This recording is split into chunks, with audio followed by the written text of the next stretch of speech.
দোস্ত, খ্রিস্টানরা কেন বাংলাদেশে ওদের ধর্মের প্রচার করতে পারবে না? কারণ অপরাধ একটা না, অপরাধ দুইটা না, ওরা তিনটা অপরাধ করছে। নাম্বার 1 অপরাধ, যেই নবী ঈসার ধর্মের প্রচার ওরা করছে, ওই নবীর নবুয়তের টার্ম তো 20 বছর আগে শেষ হয় নাই, এটা 1500 বছর আগে শেষ হয়েছে। 20 বছর আগে এমপির টার্ম শেষ হওয়ার কারণে ওরা যদি ওদেরকে 20টা পিটা দিতে পারে, তো 1500 বছর আগের ধর্মের প্রচার যদি কেউ করতে চায়, ওরা তো কমপক্ষে 1500 পিটা দেওয়া দরকার। অপরাধ কয়টা? 1 নম্বর অপরাধ। 2 নম্বর অপরাধ, যে নবী ঈসার ধর্মের প্রচার ওরা করছে, ওই নবী ঈসাকে আল্লাহ তাআলা বাংলাদেশের নবুয়ত দিয়ে পাঠান নাই। ওনার আসন এটা না, উনি নিজে বলেছেন আমার আসন হচ্ছে ফিলিস্তিনের পাশে। ওই অঞ্চল প্রচার যদি করতে হয়, ধর্মের অফিস যদি খুলতে হয়, খ্রিস্টান ধর্মের প্রচারণের অফিস যদি খুলতে হয়, বাংলাদেশে কেন? তুমি যাই ইসরায়েলে খোলো সাহস থাকলে। এটা হলো 2 নম্বর অপরাধ। 3 নম্বর অপরাধ হচ্ছে, যেই নবী ঈসার ধর্মের প্রচার ওরা করছে, ওই নবী ঈসাকে আল্লাহ মুসলমানদের নবুয়ত দিয়ে তো পাঠান নাই। তিনি নিজেই বলেছেন ইয়া বানি ইসরাইল ইন্নী রাসূলুল্লাহি ইলাইকুম, আল্লাহ আমাকে তোমাদের রাসূল বানায়া পাঠাইছেন। খ্রিস্টান ধর্মের প্রচার যদি করতে হয়, যাই ইহুদিদের কাছে করো, বাংলাদেশে কেন আসছো? এই জন্য ওরা বাংলাদেশে ওদের ধর্মের প্রচার করতে পারে না। আমরা কেন সারা দুনিয়ায় ইসলামের প্রচার করতে পারি? কেন পারবো না? আমার নবী একমাত্র বিশ্ব নবী, কিয়ামত পর্যন্ত নবী, তার টাইম ফিক্স নাই। ইসলামের দাওয়াত কিয়ামত পর্যন্ত চলবে। আমার নবী একমাত্র বিশ্ব নবী, তিনি সব ধর্মের মানুষের নবী। ইসলামের দাওয়াত সব ধর্মের মানুষের কাছে চলবে। কেন চলবে না? কারণ আমার নবী একমাত্র বিশ্ব নবী। আমার নবী একমাত্র বিশ্ব নবী, তাকে আল্লাহ নির্দিষ্ট কোন অঞ্চলের নবুয়ত দিয়ে পাঠান নাই। তিনি গোটা দুনিয়ার জন্য নবী, রাহমাতুল লিল আলামিন। ইসলামের দাওয়াত আমেরিকায় চলবে, কারণ আমার নবী আমেরিকার নবী। ইসলামের দাওয়াত অস্ট্রেলিয়ায় চলবে, কারণ আমার নবী বিশ্ব নবী, একমাত্র বিশ্ব নবী। তিনি অস্ট্রেলিয়ার নবী, তিনি ইউরোপের নবী, তিনি আফ্রিকার নবী। ইসলামের দাওয়াত কিয়ামত পর্যন্ত সব ধর্মের কাছে সারা দুনিয়ায় চলবে। অন্য কোন ধর্মের প্রচার বাংলাদেশে কেন, দুনিয়ার কোন ধর্মের কাছে কোন জায়গায় চলতে পারে না, চলতে পারে না, চলতে পারে না। দোস্ত, শেষ করছি, শেষ কথা। আমি বলেছি আকাশে শকুনের আনাগোনা পরিলক্ষিত হচ্ছে। আমাদের হযরত মুরব্বী তিনি বলেছেন শুরুতেই, কওমি মাদ্রাসার ইতিহাস ঐতিহ্য টানতে গিয়ে উলামায়ে দেওবন্দের ইতিহাস শুনিয়েছেন। আমি সেই কথা দিয়ে আমার কথা শেষ করতে চাই। ওরা বাংলাদেশকে নিয়ে এক নতুন খেলায় মেতেছে। ওরা বাংলাদেশকে টুকরা করতে চায়। বলে কেমনে জানলেন? কারণ আমরা পূর্ব তিমুর দেখেছি, আমরা দক্ষিণ সুদান দেখেছি। ওদের অতীতের ইতিহাস তাই ব্যবসার ভেসে ঢুকে তারা আইসা গোলামীর জিঞ্জির পরায়। এটাই হচ্ছে ওদের পূর্বপুরুষের ইতিহাস। কিন্তু ওদের পূর্বপুরুষের ইতিহাস যেমন আমরা পড়ি, আমাদের পূর্বপুরুষের ইতিহাস ওদের পড়া দরকার। আমরা শাইখুল হিন্দের রুহানি সন্তান, যিনি ইংরেজদের নির্মম নিষ্ঠুর নির্যাতনের মুখে বলেছিলেন এই দেহ থেকে রূহকে আলাদা করতে পারবি, এই সিনা থেকে ঈমানকে আলাদা করতে পারবি না। সেই শাইখুল হিন্দের রুহানি সন্তান হিসেবে আমরা উচ্চারণ করতে চাই, শাইখুল হিন্দের রুহানি সন্তানরা মরে যায় নাই, যতদিন বেঁচে থাকবে। হযরত বলেছেন কওমি মাদ্রাসা দেশের অতন্দ্র প্রহরী, যতদিন আছে স্বাধীনতা থাকবে, সার্বভৌমত্ব থাকবে। এটাই আমাদের ইতিহাস। ইতিহাস থেকে বলতে চাই, আমার দেশকে যদি কেউ বাজে চিন্তা করে, এই দেশের খণ্ড করার চিন্তা যদি কেউ করে, কসম করে বলছি 1971-এ দেশ মুক্তির জন্য একবার মুক্তিযুদ্ধ হয়েছিল। ঈমান রক্ষায়, দেশ রক্ষায়, মানচিত্র রক্ষায় যদি আরেকটি যুদ্ধের প্রয়োজন হয়, আবারও যুদ্ধ হবে, আবারও যুদ্ধ হবে। আমার নবীর বাবাকে, হুজুর ঠিক কইছে, তোমরা কই আসো মিয়া? খলিল ইব্রাহিম বলেন মিল্লাতা আবিকুম ইব্রাহিম হুয়া সাম্মাকুমুল মুসলিমিন। খলিল ইব্রাহিম যখন বাইতুল্লাহ বানান, আল্লাহ খলিলের দিলের মধ্যে এই কথা ঢেলে দিয়েছেন, খলিল এমন দামি একটা কাজ আপনি করছেন, আমি এখন আপনার পুরস্কার দিতে চাই, কি নেবেন কোন? খলিল মনে মনে চিন্তা করলেন, সারা জিন্দেগি চায়া চায়া পাইলাম ইসমাইল যাবিহুল্লাহ, এইবার সুযোগ যেহেতু পাইছি, এইবার চাইবো সবচাইতে বড়টা, সবচাইতে। দেখেন আমার সবগুলা কথা আমি কোরআন থেকেই বলবো ইনশাআল্লাহ। তবে আপনাদেরকে বোঝানোর জন্য আশপাশ থেকে ঘুরা ঘুরা আইসা বুঝাইয়া এরপর আয়াত ফিট করবো, এটা আমার একটা স্টাইল, এক একজনের এক একটা স্টাইল থাকে। খলিল হাত উঠাইলেন, রব্বানা ওয়াবাস ফীহিম রাসূলাম মিনহুম ইয়াতলু আলাইহিম আয়াতিক ওয়া ইউআল্লিমুহুমুল কিতাব ويعلمهم الكتاب والحكمة ويزكيهم إنك أنت العزيز الحكيم। আল্লাহ বাইতুল্লাহ তো বানালাম, আবাদের জন্য একজন শিক্ষক দরকার, উপযুক্ত শিক্ষক। দোয়া করছেন, প্রস্তাব পাঠাইছেন খলিলুল্লাহ। আমি শব্দটা যা বলি তাই বলেন, তো আমার বলতে সুবিধা, আপনাদের বুঝতে শুনতে মজা লাগবে। প্রস্তাব পাঠাইছেন কে?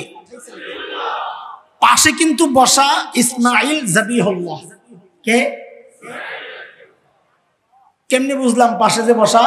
কারণ আগের আয়াতে আল্লাহ বলছেন وَإِذْ يَرْفَعُ إِبْرَاهِيمُ الْقَوَاعِدَ مِنَ الْبَيْتِ وَإِسْمَاعِيلُ। বাপ বেটা মিল্লা যখন বাইতুল্লাহ বানাইছেন, তো বোঝা গেল বানাইছেন কয়জন? তো পাশে কে আছিল? মিস্ত্রির লগে কে আছিল? যোগালী আছিল। যোগালী কে? যাবিহুল্লাহ। বলেন কে? প্রস্তাব পাঠাইলেন খলিলুল্লাহ। বলেন ওই প্রস্তাবে আমিন বইলা সুপারিশ করছেন যাবিহুল্লাহ। বলেন প্রস্তাব পাঠাইলেন কে? সুপারিশ করছেন কে? যেই অফিসে বসে বসে কারবার চলছে ওই অফিসের নাম বাইতুল্লাহ। অফিসের নাম কি? আবার বলেন প্রস্তাব পাঠাইলেন কে? সুপারিশ করলেন কে? অফিসের নাম কি? আল্লাহ বলে এতগুলো আল্লাহ মিলে গেছে, আমি আর দোয়া কই ফেলাবো? আল্লাহ বলেন যা দোয়া কবুল, আমিও পাঠাইয়া দিচ্ছি আমার হাবিবুল্লাহ। নবীর বাপ প্রস্তাব দিছে, এখন বিদায়ের পালা। আল্লাহ আটকাইছেন, নবী একটু অপেক্ষা, যায়েন না। কি সমস্যা? তো এই সমস্যা বোঝার জন্য মাহফিল দিয়ে আগে একটু বুঝেন। দেখেন মাহফিলে প্রধান বক্তা আসতে একটু দেরি হইতেছে, আসার কথা 10টায়, বেটা কোনো জেনাটকায় গেছে। তো আয়োজকদের কাছে মেসেজ পাঠাইছে, জামিল ভাই আমার ভাই আসতে 10 মিনিট লেট হইব, আগের বক্তারে কোন একটু চালায় নিতে। যত বড় বক্তা হোক দুনিয়ার, বয়ান ফিনিশিং টান দিলে যদি কয় আরেকটু চালায় নেন, তোর মেজাজটা যেমন গরম হয় রে ভাই। কারণ তখন আবার ওই বয়ানে ঢুকা যায় না, ফিনিশিং দিয়ে লাইছে না, তখন একটু এলোমেলো কথা চলতে থাকে। পাবলিক তো ডিজিটাল বুঝা নাই, হুজুরার লাইনে নাই, কথা চলতেছে এলোমেলো। তো পাবলিকের মধ্যে 3টা শ্রেণী হয়। এক শ্রেণী চিন্তা করে জায়গা ছাড়লে পাবো না, ওড়ানোর কাম নাই, বইয়া থাকে চুপচাপ বাদাম টাদাম টিপে। আরেক শ্রেণী চিন্তা করে ডায়াবেটিস রোগী, একটু সাইডা ঠাইডাই। আরো একটা শ্রেণী পাওয়া যায় দূরে যায় শয়তানের লঞ্জাটান কথা কতরা, মাহফিলটা একটু এলোমেলো। এর মধ্যেই প্রধান বক্তার মেসেজ আসছে, জামিল ভাই মোর ঘুরতেছি। আহারে টাইম মতো বক্তা না আসলে যে আয়োজকদের কি পেরেশানি, কলিজায় পানি আসছে। জামিল দৌড়ে স্লিপ পাঠাইছে, উপস্থাপনায় যিনি আছেন, ও ভাই একটা স্লোগান লাগান। এই স্লোগান কেমন? ওই যে শ্রোতাগণ চিনি হয়ে গেছে 3টা, সব দিনে জমা কইরা মাহফিলটারে আবার গুছানো, যেন প্রধান বক্তা এসে দেখে যে সুন্দর জমানো মাহফিল, তো কথা বইলা মজা পাবে। তো এখন স্লোগান দিবেন কে? যিনি বয়ান করতেছেন তিনিও সম্মানী মানুষ। এই ভুলটা আমরা করি, বয়ান চলতেছে দাঁড়ায় স্লোগান দেওয়া শুরু করি। আরে ভাই যিনি কথা বলতেছেন তার কথা কোরআন হাদিসের কথা, যিনি আসছেন তার দাম বেশি না কোরআন হাদিসের দাম বেশি? তিনি যদি জিব্রাইলও হন তাইলে তার চেয়ে এই কথার দাম বেশি। কাজে কথা বন্ধ করে কোনো স্লোগান না, এটা ভুল একটা। যিনি আসছেন আসবেন, সমস্যা কি? হ্যাঁ স্লোগান যদি দেয় যিনি বয়ান করতেছেন উনি যদি বয়ান থামায়া দেন তাইলে কোনো কথা নাই। তো এখন স্লোগান দিবেন কে?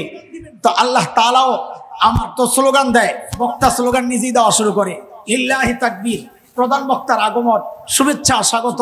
তো মানুষ সব চারিদিক দিয়ে দৌড়ে আইতেছে, আরে শোন বর্ধন বক্তা বলে আয়া পড়ছে, চল চল মাহফিলে চল, তাড়াতাড়ি আইসা পড়ে। মাহফিল মজমাত পুরা জমজমাট, বক্তা বয়ান শুরু করেন। আল্লাহ তাআলাও ঠিক আমার নবীকে দুনিয়ায় পাঠানোর সময় এই ছোট্ট বিষয়টাকে লক্ষ্য রেখেছেন। হাবিব আমার, আপনি প্রধান অতিথি দুনিয়ার, আপনি প্রধান বক্তা দুনিয়ার, আপনি যাচ্ছেন মাহফিল একটু এলোমেলো, একটু অপেক্ষা করেন, আমি একটা স্লোগান দেওয়া এলোই। বলে স্লোগান দিবেন কে? বলে আপনার আগে যিনি বয়ান করতেছেন আগের নবী হযরত ঈসা আলাইহিস সালাতু ওয়াস সালাম, ও নবী ঈসা, স্লোগানটা আপনি দিয়ে দেন। সূরা সফ, এতক্ষণ যা কইছি কই আছে?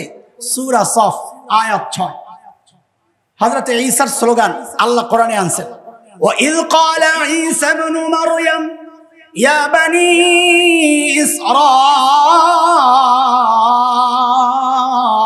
ইসরাঈল ইন্নী রাসূলুল্লাহি ইলাইকুম মুসাদ্দিকান লিমা বাইনা ইয়াদাইয়া মিনাত তাওরাহ ওয়া মুবাশশিরান বিরাসূল يأتي من بعد اسمه أحمد। ও বনি ইসরাইল, এতদিন ওয়াজ আমি করছি, আল্লাহ আমারে তোমাদের রসুল বানাইয়া পাঠাইছেন। এই কথাটা মুখস্থ করতে হবে। এই কথার মধ্যে অনেক ফিতনা জড়ায়া আছে, না জানার কারণে এই ফিতনায় আমরা জড়ায়া যাই। এই জন্য এই কথাটা সবাই মুখস্থ করেন। বলেন হযরত ঈসার বক্তব্যের প্রথম কথা, ও বনি ইসরাইল, বলেন সবাই, আল্লাহ আমাকে তোমাদের রসুল বানায়া পাঠাইছেন। আমাদের ছোট্ট শিশু, আমাদের ভাইরা, নতুন প্রজন্ম যারা, তোমাদের ভালো করে গোড়া থেকে বোঝা দরকার ভাই। ভাষা ভাষা কথা কত শুনবা, একটু গোড়া থেকে বুঝো বিষয়টা। হযরত ঈসার বক্তব্যের মূল কথা, প্রথম কথা কি? ও বনি ইসরাইল, আল্লাহ আমাকে তোমাদের রসুল বানায়া পাঠাইছেন। বনি ইসরাইল মানে আজকের ইহুদিরা, তার মানে সোজা কথা, আল্লাহ হযরত ঈসাকে কাদের রসুল বানায়া পাঠাইছেন? এই কথাটা হযরত ঈসা নিজেই বলেছেন, কোরআনে আসছে। মনে থাকবে ইনশাআল্লাহ, এটা পরে কাজে লাগবে। আমি আবার জিজ্ঞেস করব, এটাই আমার বয়ানের মূল পয়েন্ট, এটা মনে রাখতে হবে। বলেন আবার হযরত ঈসা কি বলেছেন? আল্লাহ আমাকে, হযরত ঈসার 2 নম্বর বক্তব্য, মুবাশশিরা, ওই যে লিল্লাহি তাকবীর, শুভেচ্ছা স্বাগতম। এতদিন আমি ওয়াজ করছি, এখন প্রধান বক্তা আসতেছে, আমার পরে বয়ান করবেন, যার নাম হবে আহমদ। দোস্ত, আমি তো ছোট মানুষ, এলেম কালাম কম, কিন্তু আমি মাঝে মধ্যে চিন্তা করি, আল্লাহ তাআলা আমার নবীরে যে 2টা নাম দিয়েছেন, আহমদ আর মুহাম্মদ, এই 2টা নাম নিয়েই যদি আমি আপনাদের সামনে নড়াচড়া করি, রাত শেষ হবে, এই নামের যে সৌন্দর্য আর সুগন্ধি শেষ হবে। আমার নবীর এক নাম আহমদ। আহমদ মানে সবচেয়ে বেশি প্রশংসাকারী। মাকামে মাহমুদের মধ্যে আল্লাহর রাসূল এমন এমন শব্দে আল্লাহর প্রশংসা করবেন, যে শব্দে আর কোনোদিন কেউ প্রশংসা করে নাই, করবেও না। আমার নবীর আরেক নাম মুহাম্মদ। মুহাম্মদ মানে সবচেয়ে বেশি প্রশংসিত। কি বেজাল লাগছে এই নামে। কাফেররা বসছে মিটিং এ, অফিসে, হেড অফিসে, বাজারে গিয়া বদনাম করলে পেছ লাগে। মুহাম্মদ মানে কি? সবচেয়ে বেশি প্রশংসিত। আল্লাহ কি নাম রাখছে দেখেন দোস্তের। বাজারে যায় বলে, এই ওই যে মুহাম্মদ আছে না, খারাপ মানুষ, এর কাছে যাইবা না। তো পাবলিক কয়, যিনি সবচেয়ে বেশি প্রশংসিত, এবার খারাপ কি? বুঝলাম না কিছু, লাগছে নি বেজাল। আয়া মিটিং হয়েছে, ওই নাম্বার না, এই যুগের পান্ডা হইলে কই তো তেতুল হুজুর খেলা। তো ওই যুগের পান্ডারা রাখছে মুজাম্মাম। কি নাম রাখছে? কথা কয় না। মানে কি? সবচেয়ে বেশি নিন্দিত, সবচেয়ে বেশি। বাজারে যায় বলতেছে, এই মুজাম্মাম আছে না, ওর কাছে যাইও না, খারাপ মানুষ। 40 বছর মানুষ চিনছে, মানুষটার নাম আব্দুল কুদ্দুস সাহেব। এখন যদি কয় আব্দুর রহমান সাহেবের কাছে যাইও না, তো পাবলিক কি কয়, এই বেটা মুজাম্মাম কেডা, চিনলাম না তো, লাগছেনি বেজাল। আমার নবীর আল্লাহ কি নাম রাখছে? তুমি সারা জিন্দেগি বদনাম করবা, করতে করতে করতে করতে দিন শেষে জিজ্ঞেস করা হবে, এরে নরদম তুই কার বদনাম করতেছস? বলে যিনি সবচেয়ে বেশি প্রশংসিত তার। বলে তোর মাথা ঠিক আছে? আর ওই যে ইসরায়েলের হামলা, সর্বপ্রথম বিবৃতি দিছে, আমগো দেশ থেকে কয়দিন আগে বেড়াইয়া গেছে। আমি ওই বিষয়ে কথা বলবো না। ম্যাক্রো সাহেব, আমি একদিন ওর নিয়ে একটা আরবি প্রবন্ধ লিখতেছিলাম, তোর নামটা লিখে নিজে নিজে হাসতেছি। আমি হায় রে খোদা, ম্যাক্রো লিখতে যাই এই মাকরু হয়ে গেছে, আরবিতে লেখছি কি হয়ে গেছে। আমাকে দেখো কি নাম রাখছে আল্লাহ তাআলা আগের থেকে। মাকরু মানে কি? অপছন্দনীয়। যারা নবীর দুশ্মন, আল্লাহ নামও এরকম ফিট করে দেয়। কথা কও ঠিক কিনা? আমার নবীর এক নাম আহমদ। আরে এই লাইনে কথা কইলে তো আমি আরেক দিকে যাবো গা। এমন এক বেজাইলা আলোচনার বিষয় দিছে আল্লাহর বান্দায়, এটার জন্য রাতকে রাগ দরকার। আমার নবীর শান, সুবহানাল্লাহ, আমাদের গোটা জীবনই তো নবীর শান কেন্দ্রিক। আল্লাহু আকবার। আপনি দেখেন, একটু বুঝেন, মজার মজা। আরে দোস্ত, আল্লাহ তাআলা নবীদেরকে পাঠাইছেন কিসের জন্য? উম্মতকে ইবাদত শিখানোর জন্য। বান্দারে কথা বলেন না, আব্দিয়ত শিখানোর জন্য, ইবাদত শিখানোর জন্য। আপনারা বলেন তো ইবাদতের মধ্যে শ্রেষ্ঠ ইবাদত কোনটা? বলেন বলেন। আহা, আপনি দেখেন, খেয়াল করলে দেখবেন আল্লাহ তাআলা আমার নবীর নামটা দিয়ে ওই নামাজটারে সাজাইছেন। কোনোদিন চিন্তা করছেন? করেন নাই, সময় নাই তো আপনার আপনি নামাজে একজনকে দাঁড় করে নিজে নিজে দেখবেন পরে। আমার সময় নাই, নাহলে দেখাইতাম। আহমদ লিখতে অক্ষর লাগে 4টা। কয়টা? আলিফ, হা, মিম, দাল। একজন মানুষের পুরা নামাজটা আপনি খেয়াল করেন, মানুষটা যখন দাঁড়ায় যেন আহমদের আলিফটা দাঁড়ায় আছে, মানুষটা যেই রুকুতে যায় যেন হায়ের মাথাটা দাঁড়ায় আছে, মানুষ যখন সেজদায় যায় যখন মিমটা শুয়ে আছে, বসে আছে। দেখেন না আত্তাহিয়াতুর সূরাতে বৈশা পুরা দালটা বসে আছে। আল্লাহু আকবার। আরে কোনটা বলবি? আমার নবীকে আল্লাহ যা দিছে সব সেরা সেরা জিনিস দিয়ে সাজাইয়া পাঠাইছেন। আরে দোস্ত, ভাষার মধ্যে শ্রেষ্ঠ ভাষা কোনটা? কথা বলে না। আরবি তো শ্রেষ্ঠ ভাষা, বুঝা কও। ইন্টারন্যাশনাল ভাষা কোনটা? এই যে ধরা খেয়ে গেছে, ধরা খেয়ে গেছে। ইন্টারন্যাশনাল ভাষা কোনটা? আরবি।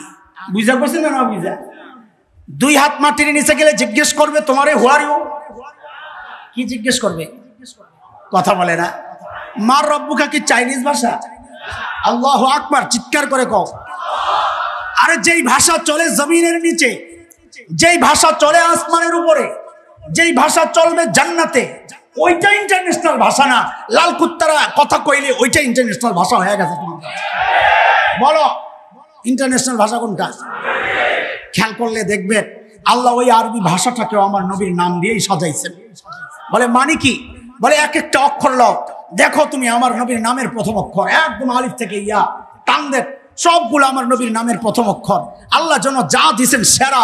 আরে দোস্ত, আপনি যদি আলিফকে টান দেন আমার নবী আহমদ, আপনি বাঁকে টান দেন আমার নবী বশির, আপনি তাকে টান দেন আমার নবী তাকি, আপনি সাকে টান দেন আমার নবী আস-সাকিব, আপনি জিমকে টান দেন আমার নবী জমিল, আপনি হাকে টান দেন আমার নবী হামিদ, আপনি খাকে টান দেন আমার নবী খাতামুন নবিয়্যিন, আপনি দালকে টান দেন আমার নবী দাইয়ান ইলাল্লাহ, আপনি জালকে টান দেন আমার নবী জাকি, আপনি রাকে টান দেন আমার নবী রাহমাতুল লিল আলামিন, আপনি জাকে টান দেন আমার নবী জাইরুল জান্নাহ, দুনিয়া থেকে জান্নাত ঘুরে আসছেন, আপনি সিনকে টান দেন আমার নবী সাইয়্যিদুল বাশার, আমার নবী সাকিয়ে কাউসার, আপনি শিনকে টান দেন আমার নবী শফিউল মুজনিমিন, আপনি সাদকে টান দেন আমার নবী সফিউল্লাহ, আপনি দাদকে টান দেন আমার নবী দামিন, আপনি তাকে টান দেন আমার নবী তাইয়্যিব, আমার নবী তাহির, আপনি জাকে টান দেন।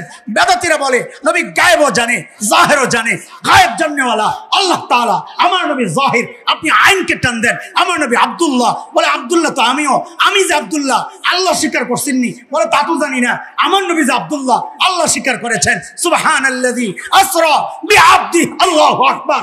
আপনি গায়নকে টান দেন আমার নবী গুয়ুর, আত্মমর্যাদা নবী বলেছেন সবচেয়ে বেশি, আপনি ফাকে টান দেন আমার নবী ফারিক বাইনাল হাক্কি ওয়াল বাতিল, হক বাতিলের চূড়ান্ত পার্থক্যকারী, আপনি কফকে টান দেন আমার নবী কারিউল কোরআন, কোরআনের সর্বপ্রথম পাঠক, আপনি কাফকে টান দেন আমার নবী কাফিলুল উম্মাহ, আপনি লামকে টান দেন আমার নবী রাইমুশ শাইতান, আপনি মিমকে টান দেন আমার নবী মুহাম্মদ, আমার নবী মাহবুব, আমার নবী মনসুর, আমার নবী মুদ্দাসসির, আমার নবী মুজাম্মিল, আমার নবী মুস্তাফা সাল্লাল্লাহু আলাইহি ওয়াসাল্লাম, আপনি ওয়াওকে টান দেন আমার নবী ওয়াকিল, আপনি নুনকে টান দেন আমার নবী নজির, আপনি হাকে টান দেন আমার নবী হাদি লিল আলম, আপনি হামজাকে টান দেন আমার নবী আল আমিন, আপনি ইয়াকে টান দেন। আহারে আমার মালিক কত মায়া করে ডাক দিয়েছেন ইয়াসিন। আল্লাহু আকবার। কোন দিকে যাব বল, কোন দিকে যাব? আল্লাহু আকবার। এর দোস্ত যদি খালি বরকতের চিন্তা করেন, আমার নবী দুনিয়ায় আসার আগেই বরকত প্রকাশ পাওয়া শুরু হয়ে গেছিল। হযরতে আমেনা বলেন, আমি যখন জমজমের কিনারে যাই পানি উঠাইতে, এর যুবকরা বলেন তো জমজমের কুয়ার পানি নিচে থাকে না উপরে থাকে? হযরতে আমেনা বলেন, আমি যখন কুয়ার কাছে যাই আমি লক্ষ্য করি পানিগুলো আস্তে উপরের দিকে উঠে যায়। আল্লাহু আকবার। মক্কার মেয়েরা বলে, আমেনা একটু দাঁড়াও বোন, তুমি থাকতে থাকতে আমরাও পানিটা উঠাইয়া লই। বরকত আর বরকত। হযরতে হালিমাতুস সাদিয়া বলেন, আমি যখন তায়েফ থেকে স্বামী সহ মক্কার উদ্দেশ্যে রওনা দেই। আমরা ছিলাম গরিব মানুষ, আমাদের বাহনটাও ছিল দুর্বল। সবার পেছনে পেছনে যাচ্ছি। মক্কায় যায় খবর শুনলাম সব ধনী ঘরের ছেলে পেলে সবাই আগে আগে নিয়ে আনিছে, মাল বেশি পাবে। বলে কেউ নাই বাকি, শুধু একটা বাচ্চা কেউ আনতে যায় না। বলে কেন? বলে বাবা নাই, খরচ দিবে কে? হযরতে আমিনা বলেন স্বামীকে বললাম খালি হাতে যাওয়ার চেয়ে চলেন এতিম বাচ্চাটা নিয়ে যাই। আসলে কপাল খুলছে। বলেন না আসলে? বলেন না আসলে? বলে আমি যখন বোন আমিনার ঘরে যাই ওই বাচ্চার চেহারার দিকে তাকাই আর নজর ফিরাইতে পারি না। হলে আল্লাহ কি সুন্দর করে বানাইছে। দৌড়াইয়া যায়, বুকের মধ্যে জড়াইয়া ধরি। হযরতে আমিনার বক্তব্য আসছে হাদিসে। বলে আমি যখন জড়াইয়া ধরি আমার কাছে মনে হইলো বাচ্চাটাও আমার জড়াইয়া ধরে রাখছে, ছাড়াইতে পারি না। স্বামীরে বললাম টাকা পয়সা লাগবে না, বড় এক নেয়ামত পাইয়া গেছি, চলেন তাড়াতাড়ি। এর যুবক একটু খেয়াল করে শোন। হযরতে হালিমা বলেন আমি যখন বাচ্চা কোলে নিয়ে বাহনের মধ্যে উঠলাম, আমার স্বামী সামনে, অমনি বাহনটা ধপাস করে বসে বসছে। আমি চিন্তায় পড়ে গেলাম, ঘটনা কি? বাহন তো এত দুর্বল না, এটার উপর চৈরা তো সেই তায়েফ থেকে আসছি, ছোট্ট বাচ্চার ভারে বসে যাওয়ার কথা তো না, ঘটনা কি? স্বামীরে বললাম একটু নিচে নাইমা ধরেন দেখি তো কি হয়। বলে যেই না আমার স্বামী নিচে নেমে দাঁড়ালেন অমনি বাহন আবার লাফ দিয়া দাঁড়ায় গেছে। আমি তো অবাক হয়ে তাকায় রয়েছি, কি ঘটনা কি? স্বামীরে বললাম আবার একটু উঠেন তো দেখি। যেই না আমার স্বামী আবার উঠলেন অমনি বাহন আবার ধপাস করে বসে পড়ছে। স্বামীরে বললাম আবার একটু নাইমা দাঁড়ান তো দেখি। যেই না আমার স্বামী নেমে দাঁড়ালেন অমনি বাহন আবার লাফ দিয়া দাঁড়ায় গেছে। হযরতে আমিনা বলেন আমি যা বুঝার বুঝা গেছি। স্বামীরে বললাম দেখি সামনে না বইসা পেছনে যায় একটু বসেন তো দেখি কি হয়। বলে যেই না আমার স্বামী পেছনে যায় উঠলেন অমনি বাহন লাফ দিয়া দাঁড়ায় এখন সবার আগে আগে দৌড়ায়। আল্লাহ দেখা দিছেন আমি হালিমা, আমার প্রিয় হাবিবেটা, ছোট বাচ্চা দাম নাই তোমার কাছে, আমার কাছে বড় ইজ্জত। ওরে পিঠ দিয়া বসা যাবে না, সামনে লইয়া বসো, আমি তাকে সম্মানই বানাইছি, তোমরাও ইজ্জত দাও। ও মুসলমান, কথা তো শুনছো মজাই লাগে, কিন্তু বড় আফসোস আর কষ্টের কথা আছে। তোমার এই জমিনে, যেই জমিনে তুমি বসবাস করো, তোমার জমিনে নবীর ইজ্জতকে নিয়ে টানাটানি হয়। এই জমিনে বাবার অসম্মান হলে তার বিচার হয়, স্বামীর অসম্মান হলে তার বিচার হয়, সন্তানের অসম্মান হলে তার বিচার হয়। নিজেকে নিয়ে কটূক্তি করে ফেসবুকে পোস্ট দেওয়ার আগে গ্রেফতার হয়। কিন্তু মুসলমানের হৃদয়ের কথা এটা, তোমরা তোমাদের আপনজনকে যতটা ভালোবাসো, ইমানদার তার নবীকে তার চেয়ে 1000 কোটি গুণ বেশি ভালোবাসে। তোমাদের কলিজায় যেমন রক্তক্ষরণ হয়, আমাদের কলিজায় তার চেয়ে বেশি রক্তক্ষরণ হয়। সেই ব্যথা নিয়ে বলছি, আমরা সব বরদাস্ত করতে পারি, নবীর বেইজ্জতি বরদাস্ত করতে পারি না। আমাদের একটাই কথা, একটাই আওয়াজ স্পষ্ট বলে দিতে চাই, এই জমিনে সব ধর্মের লোক থাকতে পারবে, আল্লাহর নবীকে নিয়ে কটূক্তি করি কোন দুশমন এই জমিনে থাকতে পারবে না, থাকতে পারবে না।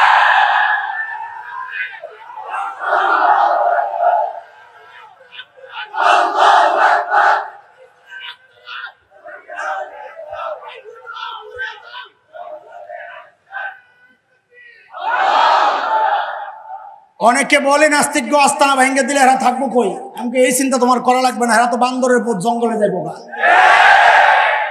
কোনো টেনশন আছে? কোনো টেনশন নাই। এরা এই মানুষের সমাজ আইছে কে? এখন জায়গা তো কই? হয় জঙ্গলে নাই চিড়িয়াখানা, এরা আইছে কেন? চলো চলো। হযরতে হালিমা যখন তায়েফ পৌঁছে, বকরিগুলা ঘাস খাইতে যায়, হালিমার বকরির ওলান তো ভরা, অন্যদের বকরি স্বাভাবিক। যায় মেয়েরা জিজ্ঞেস করে হালিমা তোমার বকরি কোন জায়গায় ঘাস খায়, একটু দেখায় দাও না। ওই যে আমরা মোটা পোলাবান দেখলে কই তোর বাপে কোন দোকানের চাল খাওয়ায়। হযরতে হালিমা বলেন এটা আমার বকরির কোনো কারামতি না, ঘাসেরও কোনো বরকত না, এটা আমার কুরাইশি মেহমানের বরকত। শেষ করা লাগবে, মানে আমার মূল জায়গায় যাওয়া লাগবে। আমি এখন তো মূল জায়গায় যাই নাই, তোমার একটু মজা লাগাইতেছি, কারণটা বুঝো। ছোট্ট বাচ্চাদেরকে ডাক্তারের কাছে নিলে ডাক্তার যদি বুঝে ওর ইঞ্জেকশন দেওয়া লাগবে, ধৈর্য ইঞ্জেকশন দেয় না, ওর হাতে একটা চকলেট দেয়, একটা খেলনা দেয়, ও ডিলে ব্যস্ত হয়। ডাক্তার আস্তে আস্তে ইঞ্জেকশন রেডি করে, যেই দেখে ইঞ্জেকশন রেডি হয়ে গেছে তো জিগা আবু পিঁপড়ার কামড় টামড় খাইছো নি কোনোদিন? খাইছি, কো ব্যথা লাগে, নাথিং। আস্তে ইঞ্জেকশন ঢুকাইয়া দেয়। এখন ওর দুই সমস্যা, এখন একটু আগে করছে ব্যথা পায় না, মাস্তানি করছে, কানতেও পারে না, আবার চকলেটের ঘুষ খাইছে, খানার ঘুষ সবচেয়ে বড় ঘুষ। এখন তো কিছু করতে পারে না। তা আমি এখন আসলে চকলেটই খাওয়াইতেছি, সময় আইলে আমি আমার ইঞ্জেকশন ঠিকই ঢুকাইয়া দেবো। তুমি মনে করেন আজ এরা পয়সা পয়সা এই আলাপ শুরু করছি আমি? না না, আমার মাকসাদ আছে, একটা কথা বুঝতে থাক। আমার নবী কত সুন্দর ছিলেন, এই ছোট্ট একটা কথা বলে আমি আমার মূল জায়গায় চলে যাব। শুনবেন নি আপনারা নবী কত সুন্দর ছিলেন? আহারে, হযরত হালিমাতুস সাদিয়ার একটা মেয়ে ছিল সীমা, ওই বকরি টকরি চড়াইতে নিত। তো একদিন আসতে আসতে দেরি হয়েছে, মার কলিজা, মেয়ে মানুষ এমনি তো মার কলিজা শুকায়া যায়, মেয়েরে কাজে পাঠায়, নিরাপত্তার ব্যাপার। তো দেরি করে আসছে, খুব বকা দিছে, দেরি করো কেন, তাড়াতাড়ি এবার পারো না? মায়া মানুষ কাম করে এমনিতে বেশি, বেডিও খুব মাইন্ড করছে, বকা খামো। তো আমি আর যাবো না, তোমার ছাগল তুমি সামলাও। তো মানুষ তো কাউরে ঘায়েল করতে হইলে তার দুর্বল জায়গা খুঁজে, যে দুর্বল জায়গায় হাত দাও, ঘায়েল করা সহজ। হযরত হালিমাতুস সাদিয়াও খুঁজা খুঁজা সীমার দুর্বল পয়েন্ট পাইছে। কয় যাইবা না? কয় না। কয় যাও না, যাও না, আমার কি সমস্যা? তোমার কোরাইশি ভাই না খায় মরবো, আমার কি সমস্যা? সীমার দুর্বল জায়গা এটা। কোরাইশি ভাইরে বড় মহব্বত করতো হযরতে সীমা। যেই না কইছে তোমার ভাই মারা যাবে না খায়া, আমার কি? এখন কয় মা যাও যাও। তবে তবে আমার যেই ভাইরে ঢাল বানাইছো না, ওই ভাইয়ারের সাথে নিয়ে যাও। লাগছে নি বেজার? তুই একাই তো বকরি সামলাইতে পারোস না, আমার ভাইয়া লয়ে যাবি? না মা তুমি টেনশন করো না, আমি তো বলি নাই আগের গল্প। ওই যে আরেকদিন নিয়ে গেছিলাম না মা, জানো কি হয়েছে? আমি আমার ভাইয়ারে নিয়ে আগে আগে হাঁটছি, মারে অন্য দিনের মতো বকরিগুলারে ডাক দেওয়া লাগে নাই, ধরা লাগে নাই, সবগুলো পেছনে লাইন ধরে ধরে আমার পেছনে চলেছে। এরে মা, বকরিগুলারে ঘাস খাওয়ার জন্য ছেড়ে দিয়ে আমি যখন মাঠের মধ্যে বসলাম, আমার ভাই আমার কোলে রে মা, আমি ভাইয়ার চেহারার দিকে তাকায় আছি তো আছি, আর চোখ ফিরাইতে পারি না। আরে আল্লাহ কত সুন্দর করে বানাইছে, এত মুগ্ধতা। কখন যে মা দিন শেষ হয়ে গেছে আমার তো খবর নাই, সারাদিন তাকায় রইছে। হঠাৎ আলো আধারি টের পায়া উদ্বেগ উৎকণ্ঠা সহ যখন মাথা উঠালাম, যাহারে আমার বকরিগুলা না জানি হারায় গেছে। ওরে মা, মাথা উঠায়া কি দেখছি জাননি? আমি আমার ভাইয়ার চেহারার দিকে যেভাবে তাকায় আছে রে মা, আমি দেখি সবগুলো বকরি চারদিক দিয়া লাইন ধইরা দাঁড়ায় আমার ভাইয়ার চেহারার দিকে তাকায় আছে। কি সুন্দর আল্লাহ বানাইছে। ওই জন্যই তো কবি হাসান ইবনে সাবিত রাদিয়াল্লাহু আনহু, আরবের বিখ্যাত কবি সাহাবী, নবী আলাইহিস সালামের চেহারার দিকে তাকায়া তাকায়া কবিতা লেখছেন কি?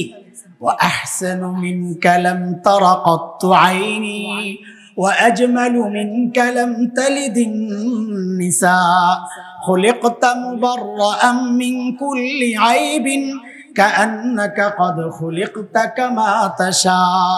অগণবী, আপনার চেয়ে সুন্দর চোখ কোনোদিন কাউকে দেখে নাই, আপনার চেয়ে সুন্দর কোনো মা কাউকে জন্ম দেন নাই। নবী গো, আপনার দিকে তাকালে মনে হয় আল্লাহ আপনাকে সমস্ত ত্রুটি মুক্ত করে আপনার চাওয়া অনুযায়ী আপনাকে আসমান থেকে পাঠায়া দিছেন। সৌন্দর্য বয়ান করলে আবার রাত শেষ হবে, এটা আরেক আইটেম। চলেন সব বাদ। ওই কোন বাবার কথা বলছিলাম আগে, কথা কর। হ্যাঁ, মনে আসেনি? মনে আসেনি? এবার একটা প্রশ্ন করি, আমার মূল কথায় ঢুকে যাইতেছি। মনোযোগ আছে তো? মনোযোগ আছে? মনোযোগ ছাড়া এই কথা বোঝা যাবে না, কঠিন কথা। পুরোপুরি মনোযোগ দিয়ে কথাটা শোনা লাগবে। কোন বাবা? এইবার বলেন, ওই বাবা তার মেয়েকে এমন কোন ছেলের কাছে বিয়ে দিবে যেই ছেলের বাড়ি ঘর নাই? দিবে? আরে গরিব ভাবি তো দিব না বাড়ি ঘর ছাড়া। তাহলে আমরা যে উদাহরণটা দিলাম, উদাহরণটা তো মিলে নাই। কেন? আপনি প্রশ্ন করবেন আর কি, উত্তর আমি দিতেছি প্রশ্ন কইরা। কেন মিলে নাই? বলে আল্লাহ না বলে নবীরে সব সেরা সেরা জিনিস দিয়ে পাঠাইছেন? বলে হ্যাঁ। কই হয় নাই তো? বলে কেন? কারণ হচ্ছে আল্লাহ তাআলা যদি নবীকে সব সেরা জিনিস দিয়েই পাঠাইতেন তো সেরা জায়গায় পাঠাইতেন। দুনিয়ার সবচাইতে সুন্দর সেরা জায়গা সুইজারল্যান্ড আল্লাহ আমার নবীকে সুইজারল্যান্ড কেন পাঠাইলেন না? দুনিয়ার সেরা সুন্দর জায়গা যাকে বলা হয় ভূস্বর্গ, দুনিয়ার জান্নাত কাশ্মীর, আল্লাহ আমার নবীকে কাশ্মীর কেন পাঠাইলেন না? কই পাঠাইলেন? এমন এক জায়গায় কোরআনের ভাষা খলিল ইব্রাহিমের জবানে আসছে। খলিল বলেন ওয়াদিন গায়রি জি যারা, বৃক্ষলতাহীন জলশূন্য বালুকময় জায়গা, খাবার নাই, ফসল নাই, গাছগাছালি নাই, ফল নাই, পানি নাই, মরুভূমি, পাথরের পাহাড়, এইরকম অনুর্বর জায়গায় আল্লাহ আমার নবীকে কেন পাঠাইলেন? এই প্রশ্ন জাগে কি জাগে? জাগে না? জাগলে উত্তর শুনলে মজা লাগবে না। জাগে কি জাগে না? আগে পাঠাইছেন কোথায়? জাজিরাতুল আরব। বলেন আপাতত এটাই মুখস্থ রাখেন, পরে আমি শব্দ পাল্টাবো তখন ওইটা বলবেন। বলেন আল্লাহ আমার নবীকে কই পাঠাইছেন? মাদ্রাসার ছাত্র আমার কলিজার টুকরা সন্তানেরা, একটু গোড়া থেকে বুঝো বিষয়টা, গোড়া থেকে বুঝো। বহু ফিতনার গোড়া এই কথাগুলো না বুঝার মধ্যে। আমার নবীকে আল্লাহ কই পাঠাইছেন? জাজিরাতুল আরব। বিশ্ব মানচিত্র খোলেন, খুলে দেখেন জাজিরাতুল আরবের অবস্থান। দেখবেন তিন দিকে শূন্য পানি।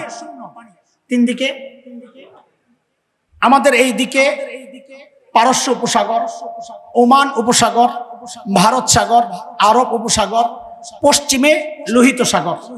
তিন দিক দিয়ে চারটা সাগর দিয়ে ঘেরাও করা। একদিক সিরিয়া, জর্ডান, ইরাক, এই দিক থেকে লাগানো। তো লাগা কয় দিক দিয়ে? খালি কয় দিক? কথা বলেন। ঠিক মানুষের দেহের মধ্যে একটা গোশতের টুকরা আছে যাকে বলে হার্ট, কলব। কি বলে? এই হার্টের যে অবস্থা, তিন দিকে শূন্য, একদিকে লাগা। খালি কয় দিক? জাজিরাতুল আরব খালি কয় দিক? লাগা কয় দিক? ঠিক মানুষের দেহে যে হার্ট, তিন দিকে খালি, একদিকে লাগা, সেই জন্য দেখতে পুরাই হার্টের মতো লাগে জাজিরাতুল আরবের অবস্থানটা। সেই জন্য ভূবিজ্ঞানীরা জাজিরাতুল আরবকে বলে জিওগ্রাফিক হার্ট। এটা বিশ্ব মানচিত্রের হার্ট। এবার বলেন আমার নবীকে আল্লাহ হার্টে পাঠাইছেন কোথায়? জাজিরাতুল আরব বাদ। এখন আমি যা জিজ্ঞেস করব বলবেন। কি বলবেন? আমার নবীকে আল্লাহ কই পাঠাইছেন? বলেন দুনিয়া বলা লাগবে না, বুঝেন কই পাঠাইছেন? হার্টে। কোথায়? আরে বলেন না কোথায়? হার্টে। প্রশ্ন, হার্টে কেন পাঠাইলেন? হার্টে কেন পাঠাইলেন? এটা বুঝা লাগবে দোস্ত। আমার নবীকে আল্লাহ হার্টে কেন পাঠাইলেন? আগে শব্দ একটা বলেন। বলেন আমার নবী ছিলেন একমাত্র বিশ্ব নবী। বলেন বলেন তো আমার নবী কি শুধু বিশ্ব নবী না? বলেন একমাত্র। একমাত্র বিশ্ব নবী কাকে বলে আমি পরে বুঝাবো ইনশাআল্লাহ। ওই মোল্লা শেষ করলাম। আচ্ছা, আমার নবীকে আল্লাহ কই পাঠাইছেন? কথা বলেন। হার্টে কেন পাঠাইছেন? এটা বুঝেন। দেখেন আমার নবী দুনিয়ায় আসার আগ পর্যন্ত দুনিয়ার যত দার্শনিক ছিল, প্রাচীন দর্শন, গ্রিক দর্শন, রোমান দর্শন, পারস্য দর্শন, ব্যাবিলন, মিশরি, ইরাকি, সমস্ত দর্শনের দার্শনিকদের বক্তব্য ছিল মানুষকে নিয়ন্ত্রণ করে তার ব্রেন। কে কে সর্বপ্রথম গোটা দুনিয়ার বিরুদ্ধে দাঁড়ায় আমার উম্মি নবী ঘোষণা দিলেন, না, মানুষকে তার ব্রেন নিয়ন্ত্রণ করে না, মানুষকে নিয়ন্ত্রণ করে তার হার্ট। কে? বুখারীর বর্ণনা 55 নাম্বার, মুসলিম 1599, বর্ণনাকারী হযরত নুমান ইবনে বশীর রাদিয়াল্লাহু আনহু। আল্লাহর নবী ইরশাদ করেন, আলা ওয়া ইন্না ফিল জাসাদি মুদগাহ ইযা সালাহাত সালাহাল জাসাদু কুল্লুহু ওয়া ইযা ফাসাদাত ফাসাদাল জাসাদু কুল্লুহু আলা ওয়া হিয়াল কলব।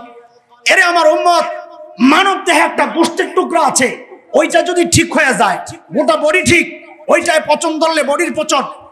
আল্লাহর রাসূল এই হাদিস যা বলেছেন, এতদিন তো পীর সাহেবরা আত্মশুদ্ধির জন্য এই হাদিসটা মানুষকে শোনাইছেন, ঠিকই আছে, আত্মা ঠিক করো, কলব ঠিক করো, বাহিরের আমল ঠিক হয়ে যাবে। কিন্তু আমি তো পীর সাহেব না, আমি মুরিদ সাহেব, এই জন্য আমি হাদিস কাজে লাগাইতেছি আরেক জায়গায়। আপনি খেয়াল করেন আল্লাহ আমার নবীকে পাঠাইছেন কোথায়? নবী বলেছেন হাত ঠিক। তো আমার নবী কি ছিলেন? সবগুলোর মিলান, হিসাব মিলান। আমার নবী কি ছিলেন? একমাত্র বিশ্ব নবী, বলে না একমাত্র। এইবার বুঝেন আমার নবীকে আল্লাহ সাইডে সুইডে না পাঠাইয়া হার্টে কেন পাঠাইছেন? নবী আপনি যেহেতু একমাত্র বিশ্ব নবী, আপনি হার্টে মেহনত করেন। আপনি না শুনাইছেন উম্মতরে হার্ট ঠিক তো বডি ঠিক। আপনার মেহনতে বডির যদি হার্ট যদি ঠিক হয়ে যায়, জাজিরাতুল আরব যদি ঠিক হয়ে যায়, হার্ট ঠিক হয়ে গেলে আমি গোটা দুনিয়ার বডি ঠিক করে দেব। এর চরম বাস্তবতা হচ্ছে আজকের বিশ্বে জাজিরাতুল আরব, আরব বিশ্ব ওই হার্টের মুসলমান শাসক শ্রেণীর ইমান আকীদায় পচন ধরেছে, সারা দুনিয়ার বডির মধ্যে পচন ধরেছে। আমি চ্যালেঞ্জ করে বলছি, এখনো যদি ওই জাজিরাতুল আরব, আরব বিশ্বের শাসক আর জনগণ ঠিক হয়ে যায়, হার্ট যদি ঠিক হয়ে যায়, গোটা দুনিয়ার বডি ঠিক হয়ে যাবে। কথা বুঝতেছে? দুইটা উদাহরণ শুনি। ধরেন এটা একটা বিশাল পুকুর, আপনি ঠিক মাঝখানে একটা ঢিল ছুঁড়েছেন, ঢেউটা সমান তালে চারদিকে ছড়াবে, তাই না? হ্যাঁ, কিন্তু যদি এক সাইডে মারেন তো ঢেউটা একদিকে দ্রুততার সাথে শক্তিশালী ভাবে যায় আশ্রে পড়বে, আরেক দিকে যেতে যেতে সময় লাগবে, আবার দুর্বল হয়ে যাবে। আমার নবী যেহেতু একমাত্র বিশ্ব নবী, এই জন্য আল্লাহ গোটা দুনিয়ার মাঝখানে হাটে পাঠাইছেন। কেন? হেদায়েতের নূর যেন সমান তালে চারদিকে ছড়ায়। কথা বুঝতে থাকেন। আরেকটা উদাহরণ শোনেন। আমাদের একজন বড় মুফাসসির ছিলেন আল্লামা আব্দুল গফফার রাহমাতুল্লাহি আলাইহি, নাম শুনছেন আপনারা? আরেকটা চেয়ার হাজির রাখেন, হুজুর আসলে বসায় দিন। আব্দুল গফফার রাহমাতুল্লাহি আলাইহি একটা গল্প শোনাইছেন। আমি গল্পটা শোনাই, আমার মূল পয়েন্টে যাব। সেটা হচ্ছে ইন্ডিয়া গেছেন ওনারা কয়েকজন আলেম, সকালে নাস্তা দিছে গরম টাটকা শুকনা খিচুড়ি। পোলাপান ভালো করে আসো, কি দিছেন? গরম টাটকা শুকনা খিচুড়ি, মাঝখানে ঘি। গরমের তাপে ঘি গলে গেছে। আচ্ছা, এটা বোঝার জন্য আরেকটা কথা বুঝেন। মুসলমান সর্বপ্রথম হিজরত করছে কোথায়? আবিসিনিয়া। কোথায়? আজকের দুনিয়ায় লোহিত সাগরের পশ্চিম পার ইথিওপিয়া, এরিত্রিয়া। ওই যে কয়েকদিন ব্রিক্সের সদস্য হয়েছে ইথিওপিয়া, সেই ইথিওপিয়া নবী যুগের হাবশা পশ্চিমে। তো পশ্চিম দিকে যে মাওনা বসছেন, উনি করছেন কি, হঠাৎ করে ঘির মধ্যে আঙ্গুলটা ঢুকায়, ঘি তো গইলা তেল হয়ে গেছে গরমে, ঘিয়ের মধ্যে আঙ্গুলটা, ঘিরে বানাইছে ইসলাম। ওই যে মাঝখানে ঘিয়ের মধ্যে আঙ্গুলটা ঢুকাইয়া নিজের দিকে টান দেয় আর কয় ইসলাম প্রথমে মক্কা থেকে হাবশার দিকে হিজরত করছে। সব ঘি ছুটছে ওনার দিকে। পূর্ব দিকে যে মাওলানা বসা কয় খাইছে ঘি, তো হাবশাওয়ালা খাইলে। উনি দেরি না করে আঙ্গুলটা ঢুকায় নিজের দিকে টান দেয় আর কয় এরপরে ইসলাম মক্কা থেকে মদিনার দিকে হিজরত করছে। এখন ঘি ছুটছে হাবশার দিকে। আর কোন দিকে? আব্দুল গফফার সাহেব কারবারটা দেখছো, ঘি তো হাবশাওয়ালার মদিনাওয়ালা খাই লেবো। তা আমি আর দেরি করলাম না, তাড়াতাড়ি হাতাড়িরে বইটা ঘিটারে পুরা খিচুড়িতে মাখলাম আর বললাম, এরপর ইসলাম গোটা দুনিয়ায় ছড়ায় গেছে। এরে দোস্ত, আল্লাহ আমার নবীকে ওই হার্টে পাঠানোর কারণে আমি আর তুমি সময় মতো ঘিয়ের ভাগ পাইছি। এই জন্যই বলি, বাংলাদেশে ইসলাম কচুরি পানার মতো ভাইসা আসে নাই। সেই সময় মতো সাহাবীদের হাত ধরে যেই দেশের ইসলাম আসছে, এই ইসলাম নিশ্চিহ্ন করার চক্রান্ত যদি কেউ করে, কসম আল্লাহ, সে নিশ্চিহ্ন হয়ে যাবে ইনশাআল্লাহ, ইসলাম নিশ্চিহ্ন হবে না। এইবার শোনেন, এতক্ষণ এই চিল্লাইলাম কেন? আসল কথাই তো বলা হয় নাই। যুবক, তোমরা সতর্ক হও। পিঠা হুজুরও খাবে না, আমিও বুড়ো হয়ে গেছি, আমারে বেশি পিঠাইবো না, নিয়া মজা পাইবো না। বাংলাদেশের আকাশে শকুনের আনাগোনা পরিলক্ষিত হচ্ছে। উত্তরবঙ্গ পার্বত্য অঞ্চল, অনেকে বিশ্বাস করতে চাইবেন আমরা মাঠের মানুষ, জানি হাজার নয়, শত নয়, হাজার নয়, লক্ষ লক্ষ মুসলমানকে ওরা খ্রিস্টান বানাচ্ছে মিশনারিরা। আমরা কয়েক বছর আগে গেলাম দিনাজপুর, দাওয়াতি কাফেলা নিয়ে। কাদেরকে দাওয়াত দিব? আমার যে ভাই মুরতাদ হয়ে গেছে তাকে। খ্রিস্টান মিশনারিরা পুলিশের কাছে নালিশ করেছে, ঢাকা থেকে মৌলবী আসছে, মারামারি লাগছে। পুলিশ আমাদেরকে ডাকাইছে, কি ভাই কেন মারামারি করতে চান? তা আমি তো তখন এত মোটা ছিলাম না, চিকনা বেটা ছিলাম। তা আমি বলছি, ভাই আমার দেখে কি মারামারির প্লেয়ার মনে হয়? তো কেন আসছে? আমার মুরতাদ ভাইকে দাওয়াত দেওয়ার জন্য। তখন পুলিশ আমাদেরকে একটা প্রশ্ন করেছে, এটাই আমার শেষ কথা। এই প্রশ্ন যখন আমি আপনাদের সামনে উত্থাপন করব, আপনাদের মধ্যে কেউ কেউ এমন চিন্তা করতে পারেন, পুলিশের কথা তো ঠিকই আছে। এই চিন্তা কেন আসবে? কারণ আপনি আপনার নবী চেনেন নাই, সেই জন্যে। এই জন্য আগে নবী চিনাইছি, এখন সমস্যা শোনাইতেছি। শুনেন, পুলিশের প্রশ্ন, পুলিশ দিনদার ছিল, সে নবী না চেনার কারণেই প্রশ্ন করেছে। পুলিশের প্রশ্ন, হুজুর আমরা মুসলমান, ইসলামের দাওয়াত ইউরোপ চলে, আমেরিকায় চলে, অস্ট্রেলিয়া, আফ্রিকা, সারা দুনিয়া ইসলামের দাওয়াত চলে, আমাদেরকে কেউ ঠেক দেয় না, আটকায় না। আমরা মুসলমানরা, খ্রিস্টানরা বাংলাদেশে ওদের ধর্মের প্রচার করলে আমরা কেন বাধা দেই? যার যার ধর্মের প্রচার সে করবে। কথাটা কত সুন্দর না? সাপের মাথা দেখছো? হ্যাঁ, ডরে তো ভালো করে তাকান না, ভালো করে তাকায় দেখেন কি সুন্দর ডিজাইন। কিন্তু দোস্ত সব সুন্দর সুন্দর না, কিছু সুন্দরের ভিতরে বিষও থাকে। কথা বলেন। পুলিশের কথা তো সুন্দর, কিন্তু এই সুন্দরের ভিতরে কি আছে? কিন্তু আসলে কি? কেন আমরা সারা দুনিয়া ইসলামের প্রচার করতে পারি, কেন অন্য ধর্মের মানুষ বাংলাদেশে তাদের ধর্মের প্রচার করতে পারবে না? কেন পারবে না? এটাই হলো বুঝার জিনিস। এটা যে বুঝে না, বুঝতে হবে সে তার নবী চিনে নাই। এই জন্য আগে নবী চিনেছি, এবার এটা বুঝে। আমার নবী জানি কি ছিলেন? একমাত্র বিশ্ব নবী। সাবাস, বলেন একমাত্র বিশ্ব নবী মানে কি? আমি বলেছিলাম পেছনে, মানি পরে বলবো, চলেন এখন বুঝে। তিনটা অর্থ। যুবক, কয় অর্থ? একমাত্র বিশ্ব নবীর কয় অর্থ?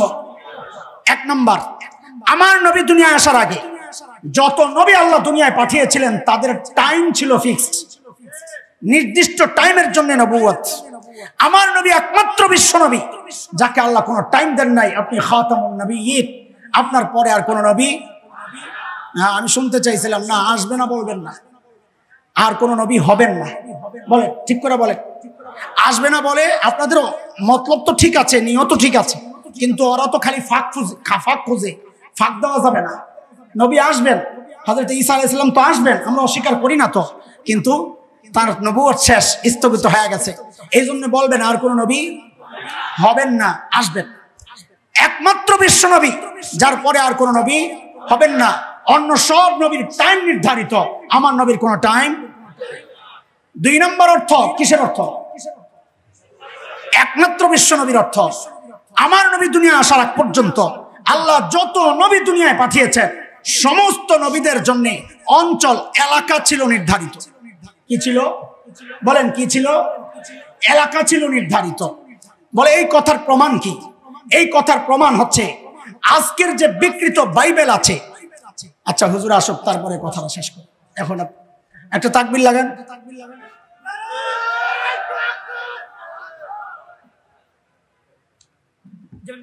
আগে না শিখাইলাম আপনাকে প্রধান বক্তা এলে তাকবীর দিতে হয়।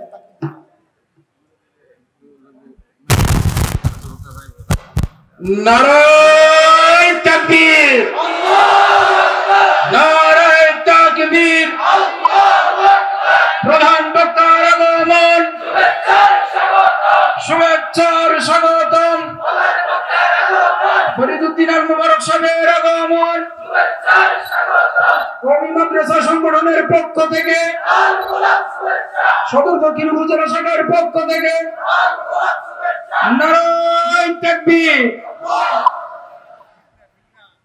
আমি খুশি তো না, আমি খুশি ভাই, আমি খুশি। ফান কই মাশাআল্লাহ, শেষ কথা শেষ। বলে আমার নবী একমাত্র বিশ্ব নবী, এর অর্থ কয়টা? এক নাম্বার, টাইম নির্ধারিত। বলেন দুই নাম্বার, এলাকা, অঞ্চল নির্ধারিত। বলে এই কথার প্রমাণ কি? বলে আজকের যে বিকৃত বাইবেল আছে ওদের, ওই বাইবেলের মধ্যে হযরত ঈসার বক্তব্য আছে, আপনি খুঁজে দেখেন। হযরত ঈসা নিজে বলেছেন আল্লাহ আমাকে ফিলিস্তিনের একটা নির্দিষ্ট অঞ্চল, আমরা যদি ব্যাখ্যা দিই বলা হয়, বলতে হয় ইসরায়েল, আল্লাহ আমাকে ওই নির্দিষ্ট অঞ্চলের নবুয়ত দিয়ে পাঠাইছে। তিন নাম্বার, কিসের অর্থ বলছি? একমাত্র বিশ্ব নবী। আমার নবী দুনিয়া আসার আগ পর্যন্ত আল্লাহ যত নবী দুনিয়ায় পাঠিয়েছেন সমস্ত নবীর সম্প্রদায়, কওম ছিল নির্ধারিত। আমার নবী একমাত্র বিশ্ব নবী যাকে আল্লাহ নির্দিষ্ট কোন কওমের নবুয়ত দিয়া পাঠান নাই। তিনি হিন্দুর নবী, তিনি বৌদ্ধর নবী, তিনি খ্রিস্টানের নবী, তিনি ইহুদি, মগ, মুরান, গারো, চাকমা, কোকিল, সাঁওতাল, টিপরা সহ দুনিয়ায় যত জাতি আছে সমস্ত জাতির নবী, একমাত্র বিশ্ব নবী। কিন্তু আল্লাহ হযরত ঈসাকে যেমন যেমন বলছি নবীদেরকে আল্লাহ নির্দিষ্ট কওমের জন্য পাঠাইছেন। এই কথার প্রমাণ কি? প্রমাণ আমরা পিছনে রেখে আসছি। সূরা সফ আয়াত 6, হযরত ঈসা কি বলেছেন? ও বনি ইসরাইল, আল্লাহ আমাকে। তাহলে হযরত ঈসাকে আল্লাহ কাদের নবুয়ত দিয়ে পাঠাইছেন? বনি ইসরাইল মানে ইহুদিরা, এলাকা মানে ইসরাইল।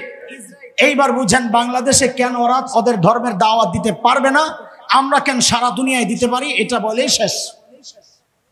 এই আপনাদের এই সদর, এটা সদর দক্ষিণ না, এমপি সাহেবকে অর্থমন্ত্রী, সুবহানাল্লাহ। শুনে, যে কোনো মানুষ চলার জন্য তার আশেপাশের কিছু লোক লাগে। হুজুর যে মোহতামিম সাহেব, কিছু সহযোগী লাগছে না, মাদ্রাসা চালাইতে লাগে। এমপি সাহেবেরও খাস কিছু লোক লাগে এলাকায় কাজ করার জন্য, এটা দোষের কিছু না, এটা জরুরি। তো আমাদের লোটাস কামাল সাহেবের খাস ছেলে পেলে যারা, ওরা দেখে একদম প্রপারে বিশাল এক অফিসে এক সাইনবোর্ড লাগানো, কি লেখা, এমপি সাহেবের কার্যালয়। কি লেখা বলেন বলেন? এখন ওরা চিন্তায় পড়ে গেছে, কিরে এটা কোন এমপি সাহেবের কার্যালয়? দৌড়ে গেছে, এটা কার অফিস রে? এমপি সাহেবের। মানে কারা? তোরা কারা? এমপি সাহেবের লোক। আরে কোন এমপি সাহেব? তো কয় সাদেক হোসেন খোকা। বলেন কি নাম বলছে? অনেকে নামটা জানেন না, এই জন্য বুঝেন নাই। বলেন সাদেক হোসেন। সাদেক হোসেন খোকা 20 বছর আগে এমপি ছিল, ঢাকা 7 আসন, সূত্রাপুর কোতোয়ালি, পরবর্তীতে পুরা ঢাকার মেয়র ছিলেন। তাইলে উনি এমপি ছিলেন কয় বছর আগে? আসন কোনটা? ঢাকা 7। বলেন আসন কোনটা? এমপি ছিলেন কয় বছর আগে? আমাদের এই লোটাস কামাল সাহেবের ছেলে পেলেরা এই কথা শুই না, ওদেরকে ইচ্ছা মতন লাগাইছেন মাই। ধরেন আপনার কাছে বিচার আসছে, কি বিচার? দুই পক্ষ, এই পক্ষ বিচার দেয়, ও আমারে মারছে। কয়টা বাড়ি দিছে? কয় 20টা বাড়ি। কয় কি জন্য মারছস? কয় অপরাধ? 2টা। কয় অপরাধ? ভালো করে বুঝেন, কয় অপরাধ? তাহলে কি 2 অপরাধ? কয় 1 নম্বর অপরাধ হচ্ছে, যেই এমপির অফিস ওরা খুলছে, ওই এমপির টার্ম শেষ হয়েছে 20 বছর আগে, এই জন্য 20টা পিঠা দিছি। 2 নম্বর অপরাধ, যেই এমপির অফিস খুলছে এখানে সদরে, ওই এমপির আসনে টানা। অফিস খুলবি তো ঢাকা সূত্রাপুর কোতোয়ালি যায় অফিস খোল, কুমিল্লা সদরে অফিস খুলতে আসছ কেন? এই জন্য এই অপরাধে আরেকটা পিঠা লাগাইছি। বলেন এই যে পিঠা লাগাইছে, আপনি বলেন বিচার করলে কি করবেন? অফিস খোলার পাগলামি ঠিক আছে, না বিচার করে 20টা পিঠা দেওয়া ঠিক আছে? এটা খুব ভালোই বুঝেন, তাই না? দিনের ব্যাপার আসলে আপনি উদার হয়ে যান, যার যার ধর্মের প্রচার সে করবে। দোস্ত, খ্রিস্টানরা কেন বাংলাদেশ ওদের ধর্মের প্রচার করতে পারবে না? কারণ অপরাধ একটা না, অপরাধ 2টা না, ওরা 3টা অপরাধ করছে। নাম্বার 1 অপরাধ, যেই নবী ঈসার ধর্মের প্রচার ওরা করছে, ওই নবীর নবুয়তের টার্ম তো 20 বছর আগে শেষ হয় নাই, এটা 1500 বছর আগে শেষ হয়েছে। 20 বছর আগে এমপির টার্ম শেষ হওয়ার কারণে ওরা যদি ওদেরকে 20টা পিঠা দিতে পারে, তো 1500 বছর আগের ধর্মের প্রচার যদি কেউ করতে চায়, ওরে তো কমপক্ষে 1500 পিঠা দেওয়া দরকার। অপরাধ কয়টা? 1 নম্বর অপরাধ। 2 নম্বর অপরাধ, যে নবী ঈসার ধর্মের প্রচার ওরা করছে, ওই নবী ঈসাকে আল্লাহ তাআলা বাংলাদেশের নবুয়ত দিয়ে পাঠান নাই। ওনার আসন এটা না, উনি নিজে বলেছেন আমার আসন হচ্ছে ফিলিস্তিনের পাশে, ওই অঞ্চল। প্রচার যদি করতে হয়, ধর্মের অফিস যদি খুলতে হয়, খ্রিস্টান ধর্মের প্রচারণার অফিস যদি খুলতে হয়, বাংলাদেশে কেন? তুমি যাই ইসরায়েলে খোলো সাহস থাকলে। এটা হলো 2 নম্বর অপরাধ। 3 নম্বর অপরাধ হচ্ছে, যেই নবী ঈসার ধর্মের প্রচার ওরা করছে, ওই নবী ঈসাকে আল্লাহ মুসলমানদের নবুয়ত দিয়ে তো পাঠান নাই। তিনি নিজেই বলেছেন ইয়া বানি ইসরাইল ইন্নী রাসূলুল্লাহি ইলাইকুম, আল্লাহ আমাকে তোমাদের রাসূল বানায়া পাঠাইছেন। খ্রিস্টান ধর্মের প্রচার যদি করতে হয়, যাই ইহুদিদের কাছে করো, বাংলাদেশে কেন আসছো? এই জন্য ওরা বাংলাদেশে ওদের ধর্মের প্রচার করতে পারে না। আমরা কেন সারা দুনিয়ায় ইসলামের প্রচার করতে পারি? কেন পারবো না? আমার নবী একমাত্র বিশ্ব নবী, কিয়ামত পর্যন্ত নবী, তার টাইম ফিক্স নাই। ইসলামের দাওয়াত কিয়ামত পর্যন্ত চলবে। আমার নবী একমাত্র বিশ্ব নবী, তিনি সব ধর্মের মানুষের নবী। ইসলামের দাওয়াত সব ধর্মের মানুষের কাছে চলবে। কেন চলবে না? কারণ আমার নবী একমাত্র বিশ্ব নবী। আমার নবী একমাত্র বিশ্ব নবী, তাকে আল্লাহ নির্দিষ্ট কোন অঞ্চলের নবুয়ত দিয়ে পাঠান নাই। তিনি গোটা দুনিয়ার জন্য নবী, রাহমাতুল লিল আলামিন। ইসলামের দাওয়াত আমেরিকায় চলবে, কারণ আমার নবী আমেরিকার নবী। ইসলামের দাওয়াত অস্ট্রেলিয়ায় চলবে, কারণ আমার নবী বিশ্ব নবী, একমাত্র বিশ্ব নবী।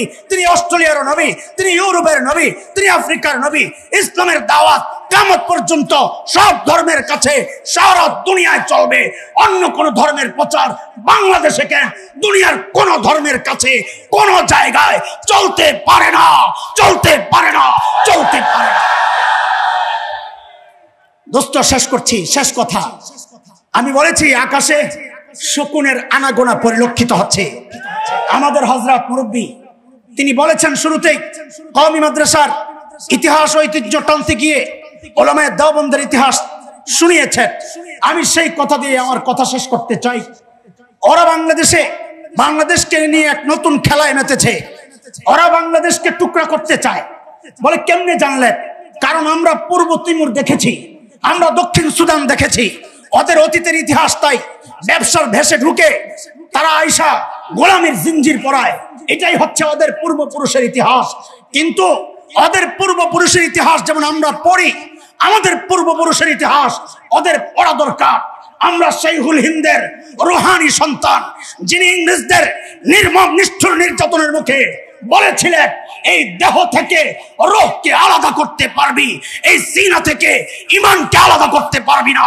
সেই শাইখুল হিন্দের রুহানি সন্তান হিসেবে আমরা উচ্চারণ করতে চাই, শাইখুল হিন্দের রুহানি সন্তানরা মরে যায় নাই, যতদিন বেঁচে থাকবে। হযরত বলেছেন কওমি মাদ্রাসা দেশের অতন্দ্র প্রহরী যতদিন আছে স্বাধীনতা থাকবে, সার্বভৌমত্ব থাকবে। এটাই আমাদের ইতিহাস। ইতিহাস থেকে বলতে চাই, আমার দেশকে নিয়ে যদি কেউ বাজে চিন্তা করে, এই দেশের খণ্ড করার চিন্তা যদি কেউ করে, কসম করে বলছি 1971-এ দেশ মুক্তির জন্য একবার মুক্তিযুদ্ধ হয়েছিল। ঈমান রক্ষায়, দেশ রক্ষায়, মানচিত্র রক্ষায় যদি আরেকটি যুদ্ধের প্রয়োজন হয়, আবারও যুদ্ধ হবে, আবারও যুদ্ধ হবে।